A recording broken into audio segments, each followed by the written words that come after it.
Soomaaliya alla ayaa ku manaystay ciidamada ugu geesisan dunida balse waxa ay waayeen hiilkii ay kaga baahnayeen dawladooda iyo shacabkooda wana midda keentay in dunida ay dhabarka ay ka jabiso qarannimadii Soomaaliya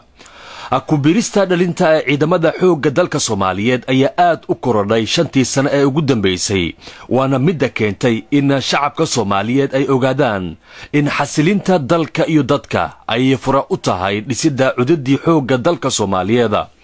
balse kuwa lagu tilmaamo beesha caalamka ayaa dhabar jab habeen iyo maalin ku haya in Soomaaliya aysan yeelan ciidan majaraha u qabta xasiloonida dalka iyo dadka Soomaaliyeed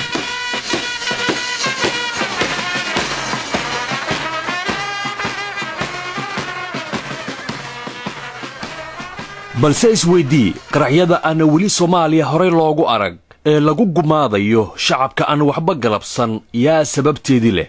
ma shabaab mise shisheeye ama waa qandaraas lagu soo qaatay in caasimada aysan degin si dunida loogu cadeeyo in Soomaaliya wali xaalkeeda uusan degnayn ama waxa socota maska waxa laga dilaa madaxa ileen Muqdisho waa madaxii Soomaaliya markaad isweydiiso su'aalahaas iyo kuwa kale aad u fara badan jawaabta si fudud ayaad ku helaysaa kuna darso dalkana waxa jooga ciidamo shisheeye oo qaata 3 jibaar in ka badan lacagaha ay qaataan ciidanka Soomaalida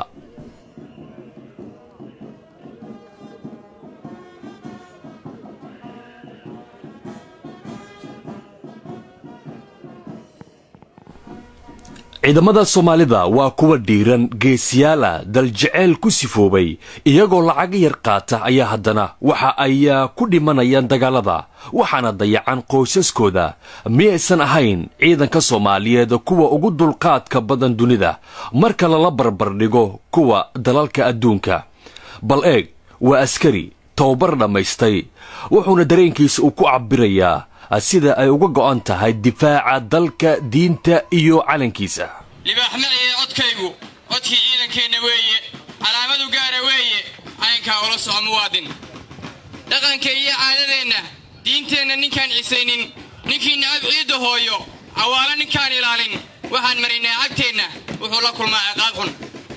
halkaan casarkii istaagno walaaciyowga ka fiiga curiya nacabka boqola awaaqid xumaanta gaadha iluu ku jabaa gumayste dagaalku hadduu uslaado hadday talaacayn wareegto ama ay akirnaata xaajo cadowga naga soo horjeeda waxaan saarnay cadaadis atawga ka bixiyo taaha wala caalamka la yaaba cidida inta lagu qiyaaso ama beerbad caanadeeda cidii xadka soo talowda hubkayga intaan cabaysto intaan u iskuda rakuubo anaa ku cabira gantaallo abaadkoodana dhageysta dadkaygana kii canaanta isdhaamaatada cabiidso xumee shicibku cadaadi colaad baa naga dhaxaysa midkii cadawee shisheeye iseeye dabaruuleeya midkuu caqligiisu liito sidii cayayaan daciifa anaa cidhib tiran liidka ciidiisa ninkii jeclaada rabbaa ceesh uga sameeya ninkii caasiya dadkiisa ninkaan carrigiisa dhowran walle nabad kuma caweeyo hashiisa cudoon ma maalo hurdana caafimaad ma seexdo walle cimrigii ma raago dal walba oo dunida ku yaal waa laga caawinayaa tababaridda ciidamada Soomaaliyana maanta in laga caawiyo dhib kuma jirto balse waa in la daryeelaa ciidanka tababarka dhamaystay loona helaa mushaaraadkooda iyo waliba daryeel ay ku dhiiradaan in difaaca dalka iyo dadka ay majaraha ay u qabtaan askarigan waxa uu la hadlayaa oo baaqna u diraya dhalinta tahriibaysa waxa uuna ugu baaqayaa in dalkooda difaaciisa ay u dhintaan intii ay ku dhiman lahaayeen dhul shisheeye dhalintii safkayga dalka laga sugaayo calankeenni suubane sumadii aastaantii sumcadeena guud iyo sawirceena gaarka sinjigaan wadaagniyo Soomaalinimadii salkaadoo u dhigi kara u horseedi kara nabad dhaqaalana samayn kara maxaad uga sadcaasheen qaaran saaka dhaamiyo wadan aniga ila siman sawt maxaad ka doonteen Suudaan ka qabataan Siiriyana ku joogtaan Soomaaliya ku diideen salfudeedku waa maxay sunta yaa walaaqo siidhigeedii tumay sooyaalka dib u raac 6 sano horteediyo gumaystiina saaraa kuwii naga sifeeyee gobonnimada soo helay soo daadeena ma ahayn soo isweel ma ahayn kulli waa dhimanaysaa ciise u dhimaan layaa dhalinyarada Soomaaliyeed askarta Soomaalida waxa astaan u ah dhawaaqooda iyo waliba guuxooda waxayna niyad jab ay ku ridaan cadowga iyo waliba kuwa aan rabin in Soomaaliya ay hagaagto isla markaana 24 saac ayagoo Soomaaliya propaganda been iyo been abuur shacabka Soomaaliyeed u gudbinaya